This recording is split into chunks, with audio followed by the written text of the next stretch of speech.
What's going on, y'all? I know you are surprised if you're on YouTube seeing my face again. And if you're listening and you got that notification that there's a new Bar Podcast episode. Yes, that is true. Man, in between the one I made with Virgil, a lot has happened. We actually spent almost the whole time talking about G3, and most of you know that are listening, there's no longer a G3 conference this year that I know of. I mean, there may be something else going on, but the event that we talked about on that podcast is no longer the case. And actually, Virgil is no longer at G3. He has found a new place where I'm so proud of that guy. So excited for him and just the many doors that have opened in a time where, it was a little shaky, just be real. So I'm trying to figure something out. So actually, there is an actual episode. This isn't me rambling, and that'll start after this intro.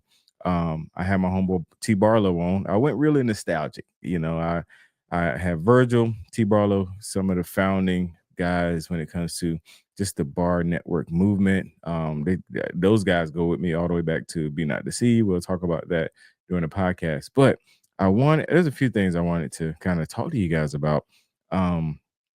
I don't know if I want to do like a grand finale, end of the podcast era by Bar Podcast, which is pretty much there. But I don't know if I want to record like a final episode or a final few episodes. I don't know. I do enjoy the conversations and talking, and I'm just wondering, like, if it was just me, and this is your opportunity to give me some feedback. But if it was just me, just coming to you, being candid, potentially, I don't know, like just talking, man. I just talking, maybe I don't know if that's something you guys are interested in.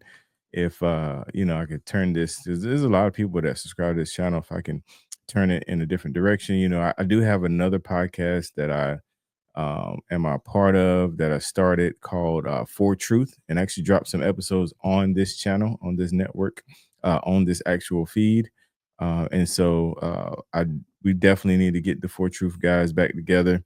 As anybody knows, it's tough to get guys back together, but that might come on this feed, this RSS feed, and I might come and just talk, man. So listen, I just put my email address in the description. If you think, hey, Dawain, I would listen. I would want to hear what you got going on and see if you can find some guests, or, I would, just let me know. Send me an email. I'll definitely read it, respond, and figure something out. Also, while I got you on, man, I see this hat. This hat is actually one of my new creations. You guys know I love a hat. Also, we got shirts, but I call it the blood hat. If you are interested in that, also hit me in the email and we'll get you squared away. I do have a website for that, for the gear. Let me see if I can put it down here as well. I'll put it in here together. Let's see. But I do have a website, but if you want to just hit me up straight up, that is cool too. I will respond and we'll get you straight, man. So, all right, I think that's it. So the website is covered.printful.me, or you can shoot me an email if you're interested in the hat and the shirt. We got different styles, colors, whatever. But anyway, hope you guys enjoy the show. We love the feedback. Like I said, I might just get on here and ramble, even if y'all don't like it. No, I'm just kidding. All right, till next time. Peace. It's just different. Yeah. The Bar Podcast. Biblical reform, let's go. Yeah, welcome to the bar. Come on and pull up a seat and open up your Bible. What a wonderful feast. The living bread, and we're discussing what it means for the streets, the inner cities, and the burbs, and every person we meet. That's where we challenge worldviews that we hear from world news. In light of the scripture, we are here to serve you. We're your source for resources to help you on your way as you battle mean forces. Yo, this is for the people who can see the importance of sound theology and the scripture that support it. Yeah, this is for the truth lovers, biblically reforming, preaching Christ to the nations. Yeah, the nations. Welcome to the modern Reformation. Yeah.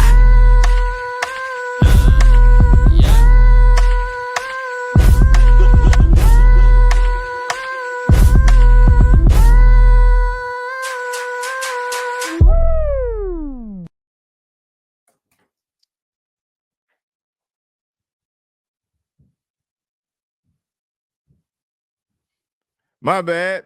What's up, everybody? I'm about to say, like, am I here by myself? I'm going to have to run this show. I can do it. We talked about that. We literally just talked about the man behind the scenes and Yeah, like I said, it happens. I'm just sitting there. I got he was nervous. I like, was wait a like, minute. and I'm so used to just starting to just talk when that happens. Yeah. Like I Yeah. started to, and then Oh, I I just kept, know. Listen, I was Barlow. like this close. I know you was ready to kick it in, man. So what's up, y'all, man? First of all, I know you're looking at your phone, you're looking at your Facebook page. You're like, what is going on? This bar podcast that I thought was long gone, laid to the side, is actually popping up in my news feed and my notifications again, man. So it really is God's providence, man. I reached out to Virgil and I reached out to Barlow, which are two pivotal parts of this movement, man. And so before we get into it, I'm gonna let those that don't know the guy that does the introduction for not only this podcast, but a lot of podcasts and so much more and so much more and so much more. My brother T Barlow, brother. Introduce yourself, my friend. Yo, grace and peace, T. Barlow, one of the original. We go back. It started with Dawain from B&D into what this morphed into the B.A.R podcast, Biblical Reform. Used to be the host of Biblical and Reform Spitters. You know, where like around that time, man, you was hearing some of the greatest of that era in Christian hip hop. And man, and now just pastoring. Just came off my second year pastoring. Still doing music. You can Google T Barlow, you'll find me somewhere, whether it be Apple, Spotify, SoundCloud, YouTube, Bandcamp. I'm gonna tell you how to go right now. Go to Bandcamp. Bandcamp is the best spot. You'll get everything on Bandcamp. Yeah, man. Husband married one of the original B&D members. We have a couple of B&D babies. B&D babies. Yeah. And we're so that man, we're going on our 11th year, man. That's blessing, brother. 11 years of a honeymoon and so forth. And yeah, I don't know what else to say, man. Working to the praise of God's glorious grace, man. Like I'm how you have a bivocational pastor. I think I'm like a quad vocational, because like I'm pastoring. I serve as a chaplain through Release Incorporated, in which I go into for lack of a better phrase, it's a group home, but it's a placement for at-risk boys. I do that on Fridays for about a good 4 hours. But my main bread and butter right now, because pastoring, I don't make a whole lot of money pastoring. My main bread and butter is coming from working at the Nebraska Correctional Youth Facility as the religious coordinator there. And then also I am 1/3 of the ownership of a business called Seniors Helping Seniors. And that's where we hire senior citizens to go and do home care for other senior citizens and so forth. And so, like, yeah, man, that's what I do to try to stay afloat. No, that's fire, man. That's fire. So many directions I want to go, brother. Me and Barlow, like you mentioned, like just the testament of him being married for 11 years. That lets you know how long we've been doing this thing, man. How long we've been at this thing. And it started straight through social. Never met this brother. I think you had like a video or something, and like we reached out, and like so much has like spawned from that, man. So many relationships, a marriage, kids have been produced from a connection, man, from way back, brother. And providence of God, man. Like seriously, it's amazing, man. But I wanted to, it's so funny, man, because I was gonna make the joke. You were saying how pastor's not making enough money yet. I was gonna tell you, I can help you, brother. Like starting this Sunday, this is what you need to do. Listen up. Mm-hmm. Close the doors. Close the doors.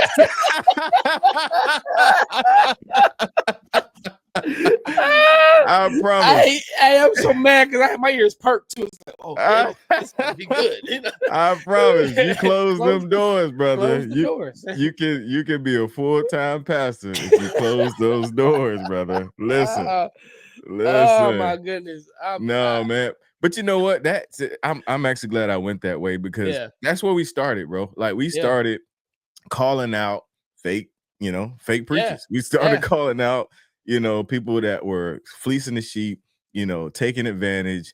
And that was our beginning, man. So, man, for those that don't know, I don't think I ever heard this from you, Barlow, because we kind of was on this trek, man.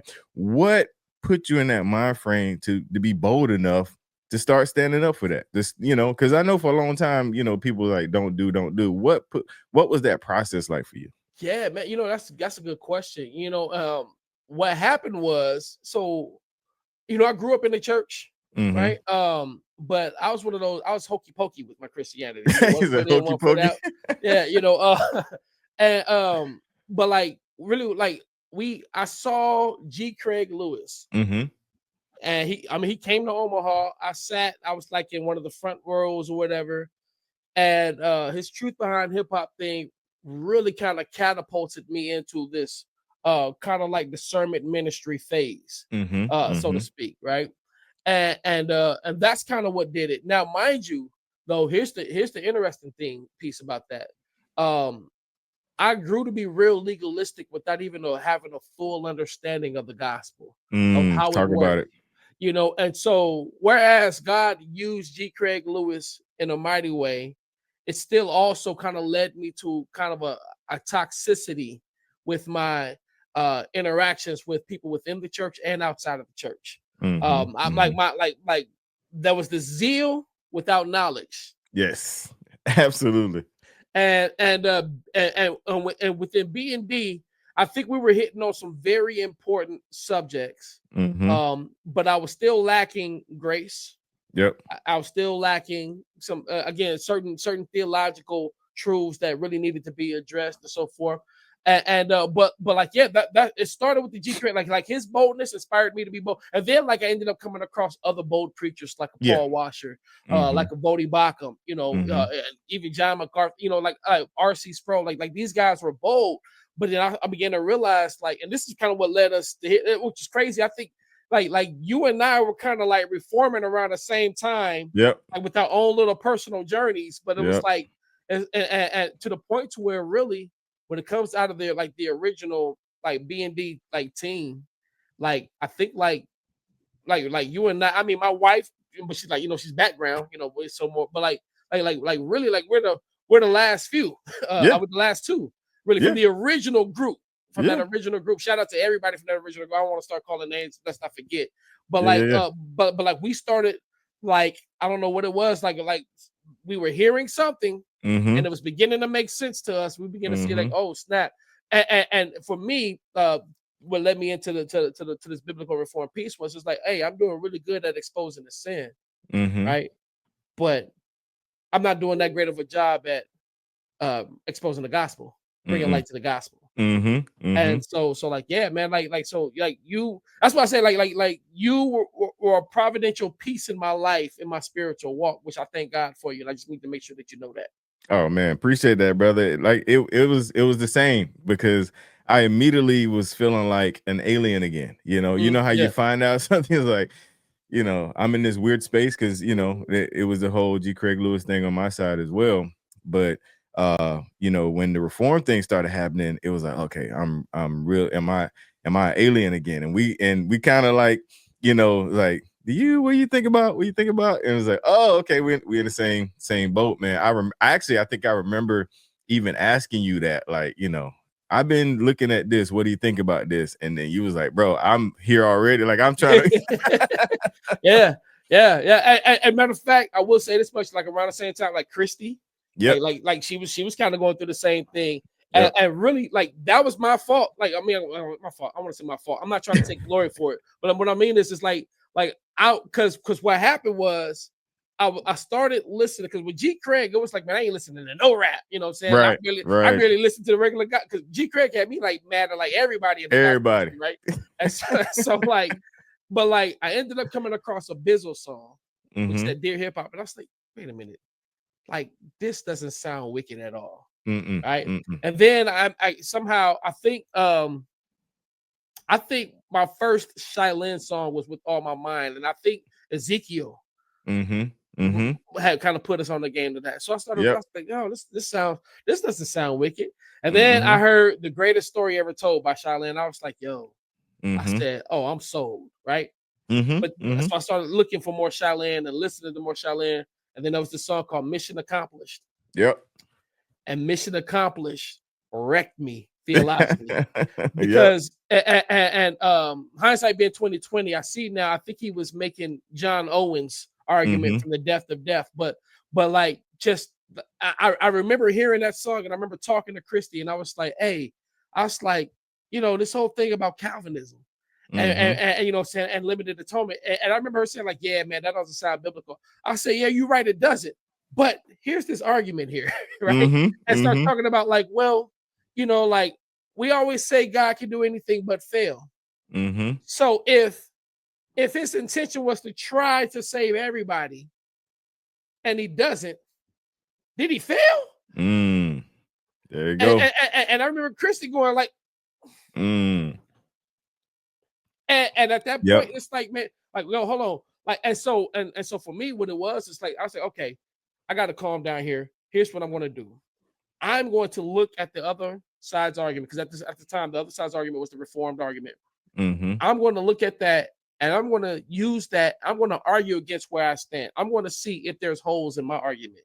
And what I come to find is that like the way that what I believed about the gospel, there was some inconsistencies there. Whereas with a biblical Reformed doctrine, I was like, okay, I see now. And then the cage stage, So yeah. But like, no, it's been an immaculate journey. Which I told you yesterday that I've started to write a book based on the music. We're gonna get there. I was gonna say, like, when we come back to it, I actually touch on all of that. Yeah. Okay. All right. Cool. Yeah. We're gonna get there, B. We're gonna get there. But no. So to one correction to your story, it was actually Adam that put us on Shaolin. Was it Adam? Okay. Yeah, it was Adam. Yeah, it was Adam that put us Adam on Jones. Shaolin. Yeah. I still see him online from now and then. Yeah. That was because that's who put me on, and then because I remember listening and being like.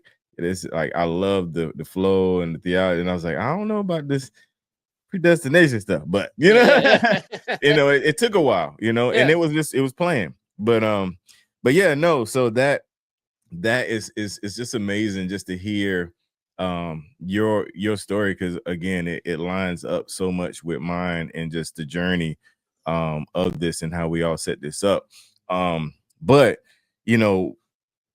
I'm gonna take you back, brother. Okay. The day that I really figured out that you were like a legit artist, rapper, was that time there was a challenge and Antwar did it and you did it and y'all asked me to do it and I bombed it and I was like, oh, these boys can rap for real. I don't know if you remember that. I do remember that. Yeah, that was. I forgot all about that. Yeah. I hope that video resurfaced. No, it needs to be deleted wherever it is. It needs. I was like, oh, these boys ain't playing. Like this is art right here. Like, so that was like the moment I was, and it was so funny because y'all was so nice. Y'all was like, oh, yeah, man, so you don't rap. Okay, it's all good. No worries. No, you got the podcast thing, bro. You good. Yeah. I'm glad you know your lane. Because there's some cats who don't rap, but they be trying to rap. You just be like, yeah, praise God that like, man, this is my fault right here. Yeah. Absolutely, man. Yeah. And also to go back before, because I know where I want to go, but I want to go back also. For me, with the transition as far as like discernment, to just gospel centered, biblical ideology, to me it was the inconsistency on the entertainment. And I always talk about this with my homeboys, like, okay, we can't listen to hip-hop, but we can watch this movie Transformers, that they're saying the same words just not to a beat. right. And so that was, I just wanted to throw that out there. I always tell my homeboys about that, like that inconsistency was the rabbit hole for me to kind of get out of, not necessarily get out of discernment, but just have a more balanced approach to it. And then you talked about we calling out the sins over here and we finding all these sins, but then you remember like this sin, right? This wretched this wretched man that I am, that I'm always dealing with, I'm always killing, I'm always trying to slay, and that's where that doctrine really brings that up, that you have to deal with it. And when you look at it from that standpoint, then the grace goes up, like, okay, he graced me, I'm gracing you, Right. My grace is extended to you as well. Indeed, yeah, because it causes you to now not bring a soft approach to sin, but bring a loving, direct approach to sin. And say, like, listen, man, it's not that I think that I'm up here and you're down here. It's like, yo, we're all standing in the need of the salvation that comes by Christ alone, and yet we have this means of grace within the fellowship to be able to hold each other accountable and to help each other as we walk this Christian walk. Absolutely, man. Absolutely. So, all right, brother. You got something that you're working on that we are excited about. The book. I can't tell you, like, when you said it, I was like, man, this is God's power, man. I had no idea. Like, I literally just reached out to you because I was like, man, this would be really cool to talk. So talk to me, man. What is this project? People gonna put a time. Look, people gonna put a time stamp on you now. See, they are now. Put it out there. Pressure's on now, right? I first of all, it needs to be known that when I do albums, I do concept albums. Right. Yep. And funny thing is, it's not that I set out to do a concept album. It's just that that's what it always grows and morphs into. So my first full-fledged Christian album was called "The Life of My Story." The premise behind it is it's basically showing, it's dealing with the fact that the biblical truth that we were dead in sin, right, but we were made alive in Christ. Like, I'd have no story if it was not for the life-giving power of Christ, right? And so it was a gospel-centered, Christ-centered project in which each song dealt with some aspect of the gospel and the life-giving power that the gospel provides, even in terms of application, in terms of, and just in terms of doctrine, whatever. And so originally when I wrote when I was doing the album, as I was recording, I was like, man, I think I might want to put some Bible studies to this. So, because one of the things I knew right away, I am not your play T Barlow at the party type of guy. Play T Barlow at the skating rink. Like no, T Barlow is like grab you something to drink, or if you smoke cigars, if that's your thing, whatever, sit down, put on an album, maybe crack open your bike and sit and listen. Maybe it's your road trip. Let me just ride while I'm riding. Let me listen to it. That's the type of album. This is a sit down and listen album. This is not these are not club bangers. Right. And so forth. And so I remember thinking like of creating like a study guide to go along with it, like when I first did it, and I actually never did. But I've toyed with this idea, and so I actually, with all the albums and like whether it be the underground mixtapes, I got ideas for books because they're all concepts, albums, gotcha, concept projects, and it's like, yo, like because where I'm sitting at now, I realized like, man, it's almost like I built the world. And what I mean by that is, it's like, because I watch a lot of anime and so forth, and read a lot. As you can see, comic books and stuff in my background and all that. It's like I built this world, so to speak, where it's like, you have these different albums, but they all fit within the same context of this sovereign God, this sinful man, and this sufficient Christ. And so I was like, yo, okay, so I can actually create like a complete, like, I actually have a series of books. And so this first book is called The Life of My Story, a theological treatise on the doctrines of grace through lyrical testimony. And I started off by saying, if one is not careful, he or she could easily make the mistake of thinking this book is about me. Spoiler alert, it isn't. In fact, I've grown tired of the notion that the power of the gospel message lies in our testimonies. In a society where people are adamant about promoting their truth, we've created a socially acceptable narcissism, one that's applauded even as it declares the villain of the story to be the hero. So then what is the truth? The truth is, I am the villain in this story. I am the rebel. I am the lawbreaker. I am the hard-headed. I am the stiff-necked. I am the pervert. I am the thief. I am the liar. I am the cheater. I am the profane. I am the backstabber. I am the addict. I am the drunkard. I am the womanizer. I am the hustler. I am the conspirator. I am not the center of the story. I am the center of the story. And so from there, I gotta look. You gotta end it with, "You're not David." You're not David, bro. And that's the thing. Like, I take some painstakingly great lengths to go to say, like, listen, you're not to read this to look at me as an example, as the high level example. You know what I'm saying? It's Christ who is at the center of all of this. And what this does is, man, like it gives people an opportunity now, because here's what happens. And there was another Christian artist who's been talking about this lately. KRS-One, to quote a heathen, said rap is he said rap is what you do, hip hop is what you live, right? Now remember, G. Craig Lewis had us thinking that hip hop was just straight their mind. But like, no, in the context of Christian living, hip hop is all about lifestyle. So Christian hip hop should really be about the Christian lifestyle, right? So like you have your praise and your worship, which is really about like the emotion, right? Which is what a lot of people love. You know, like emotion is where it's at in the churches, right? But when it comes to like art that talks about the lifestyle, like that's almost foreign and like a new concept in a sense, which is why Christian hip hoppers are often looked at it as second-class citizens in the gospel industry, or even in the church, really, right?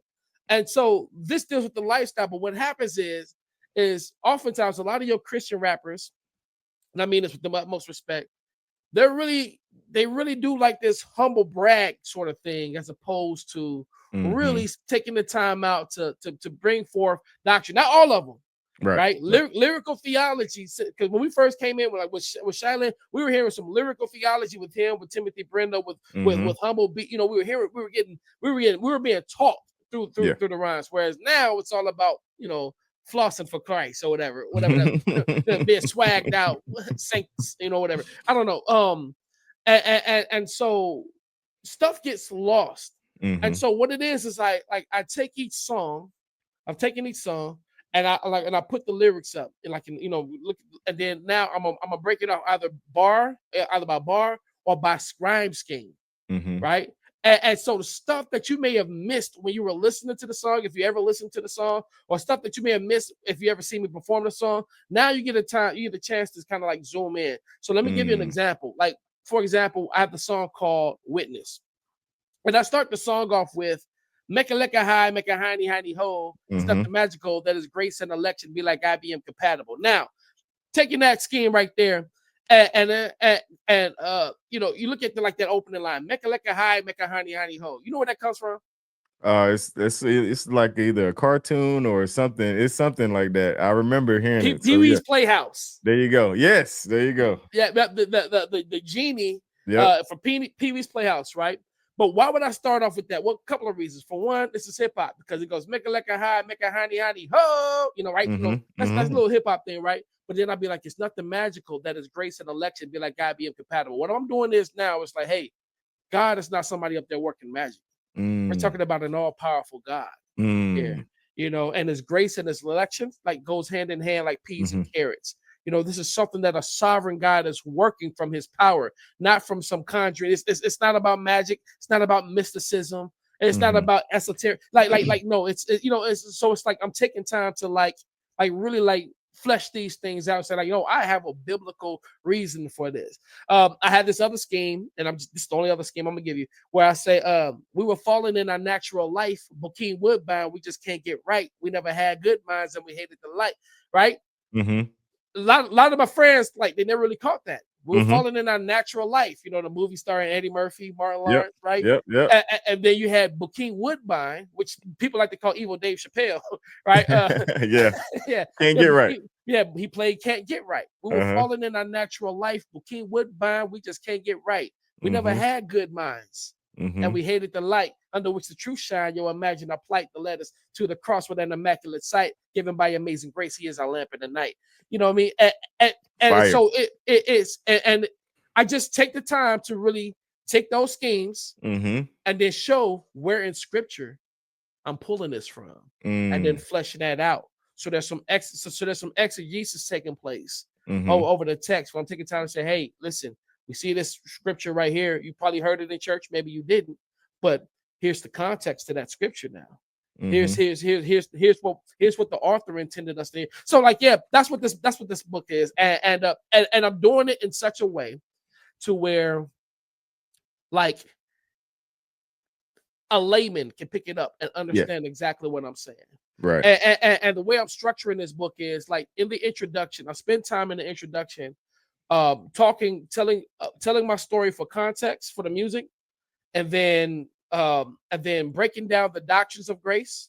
So like, yes, I actually hit on the tulip and just take the time to explain that.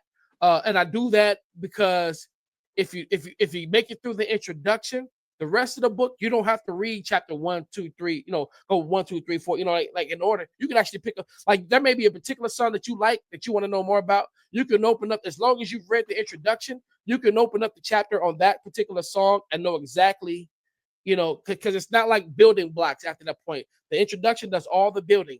After that, it's man, you can pick up anywhere you want to, and I'm doing that by design, so that you can so you can either sit and read it page by page, which would be great, or you can go to whatever song you're interested in knowing more about and get fed that way. So yeah, man, I'm excited about that. And I love it, fam. I love it.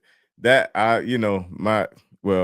the bar folks that might still be around that still know me yeah. know that I'm not the avid reader, but listen, I'm getting that, and that just the way you break down how it's going to relate to the tracks, that in itself is fire, man. Like I'm excited for you. I mean, you got to do it now. Like, yeah, there ain't no backing out, Barlow. I'm just going to tell you, ain't no backing out on it, man. So, but like I take time, like every night I sit and I work. Every night I take a little time to so yeah, good. I'm hoping. I don't know how long it'll take me, but I got goals. I got goals to have it done before midsummer. At least have it finished, like fully written, and then we'll see. It's my first time writing a book. I don't know what it takes. I love it. So, yeah. I think when I get enough of a draft up, I definitely may I don't know how, like I may send you like a chapter or something. Yeah. Just like to read, and so that way, like when I get the book printed, you can have your little comments on the back. Okay. All right. Yeah. I'm on Kasi did that for me. Like Kasi sent me the rough draft and let me, I'm on the back of a book somewhere. yeah. That's what I'm saying, man. Yeah. Get Virgil. Definitely. I love to get Virgil and Daryl just bruh. Yeah. You already know. Maybe absolutely, fam. Put it in the hands of some people. Yeah, man. I'm gonna say you still good with what's his name from Wretched? You talking about Ty Friel? Yeah. Look, I got his number somewhere. Yeah, like Ty, I got a book for you. Listen, listen, when you real talk. When you ready, because my Rolodex is crazy, man. I've been doing this. I mean, we just talked about it over 10 years, man. So man. It's crazy how like I mean, like how it just grew like into like the network, and then like now I see people, man, like who are part like right now, like even like Chris K-Dub, like the way he's been going strong, and his all things theology right now is I love watching this show. I was watching it yesterday. I was like, man, he just have good shows and good sound bites and stuff. Really good content. Another one that is kind of a blowing up is April. April, because April, a lot of people don't know, man. April had no intentions to podcast, and I had her and Chrissy, like I was trying to get them off the ground and running, man, because I knew that concept would work. And she told me, like, after the fact, she's like, you're pushing back then and always believing in me, that's some of the things that encouraged me to move forward, man. And she's been killing the game. Yeah, man. I know that there's some folks who don't like her, but you can't be mad that she be out there saying right stuff. Like, bro, what can you say? Listen. Yo, I mean, what Bodie said, you can't say amen. You gotta say ouch. Gotta say ouch, man. Gotta say ouch. Yeah, no, man. It's amazing to see. And man, this almost feel like a like the finale tour or something, man. We just talking and reminiscing. Did the same thing with Virgil yesterday. I saw that. Yeah, man. It was really good, man. So, Barlow, I'm getting ready to close this thing out, brother. Thank you for coming on, man. I know you're super busy. You got 5 jobs like a Jamaican, and you're writing the book. Lazy boy, I only got 2 jobs. Yeah. Hey, somebody in the comments on the Being At the Sea, Jonah, my man Jonah, there is a song dropping tonight with me on there. Nice. And it's called I Wish That I Could Tell It. and I have a particular mix. He's dropping his mix tonight and so forth, man. So just y'all follow me, you'll find it and so forth. And like yeah, so solid shout out to Solomonic Journey or whatnot. That's his name. And yeah, man, a lot of exciting things. Actually, you know what, Barlow? If you got a few more minutes, I wanna ask you your thoughts on this, because this recently, so everybody might know, I went through this whole bodybuilding thing, and yeah, you ripped. I spent hours at the gym and jacked now. Yeah. And so the rebelliousness in me at one point in time like went hardcore secular when I left. Like I felt like I needed the hardcore, right? I was like, listen, I'm talking about I brought up all the craziness. And then it started affecting me. And I was like, okay, let me back up. But then I found what they call gritty hip hop. And honestly, you have the vibe already, because it's really gritty. Is kind of like boom bap, like our vibe already. It's almost like and so I found some guys, man, and they've been really like I've enjoyed their music. Some places, you can tell there's some development that needs to happen. But have you? I mean, I know you have, because I know you keep your ear to the streets, man. So what is your take on that? Because that's my new favorite to work out to. Like in my playlist, like I got you in there, but I got a lot of those gritty boys in there, man. Yeah, man. So man, I think that, but it's funny because I just had this sermon last week. I preached from 1 Corinthians 10, and I think that the Christian's duty is to not consume entertainment mindlessly. You know what I mean? Like I think we ought to have like a when I say an open mind, I don't mean like as in just receiving things, but just saying like, hey, be aware. Like, what are you hearing? How would you respond to somebody said this to you into your face? Yes. How would you respond to somebody invited you into this? Like that type of thing. And so some folks, like, it bothers them. It's just like, yeah, nah, I don't want anything to do it. And I get that. But for me, like it helps me. Like I work in a whole prison. I'm surrounded by vulgarity all day. Right. Like and so it helps me to be able to know what's going through their hearts and minds, and then how to bring the gospel into conflict with that.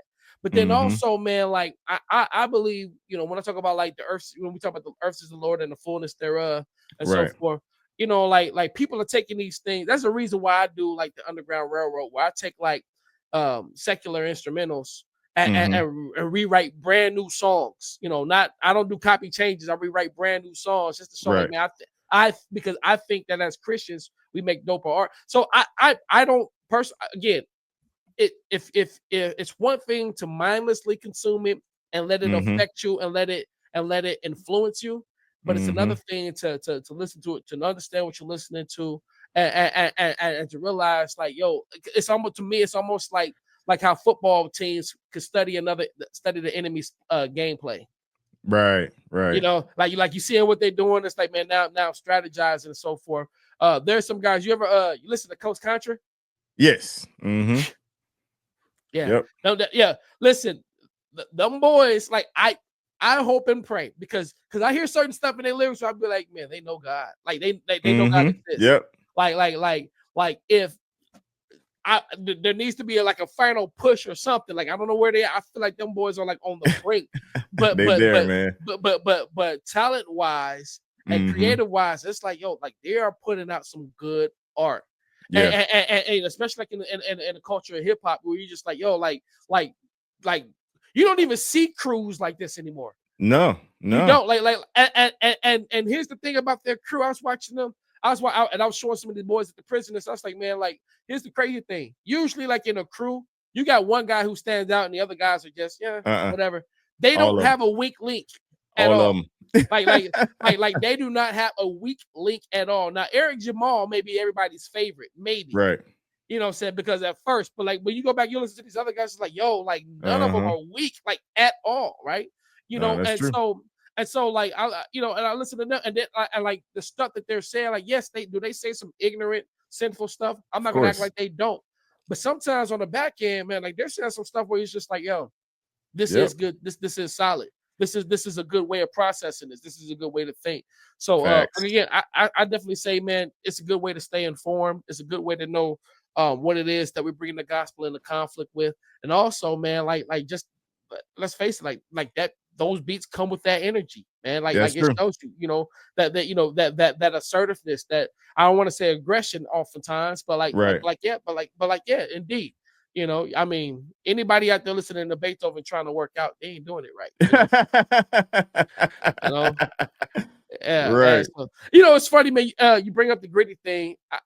I was going through like all the music on my phone, and I came across the song that I did for your competition. And I was just like, yeah, man. yeah. I was like, yeah, this is, and the video you did toward, I was like, yo, that video made the song look like that much doper. Like I was like, Hey, oh, yeah. Listen, bro, you killed that joint. That joint was legit, fam. Yeah, Can you hear that in the background? I can't hear anything in the background. Okay, good. All right, just making sure. Yeah. Look, I'm on the clock, so I got stuff going, man. But Barlow, Yeah. I'll let you get to it, big dog. I appreciate you so much, my friend. No problem. And man. make sure y'all pick up that book, man. Till next time. Yep. Grace and peace.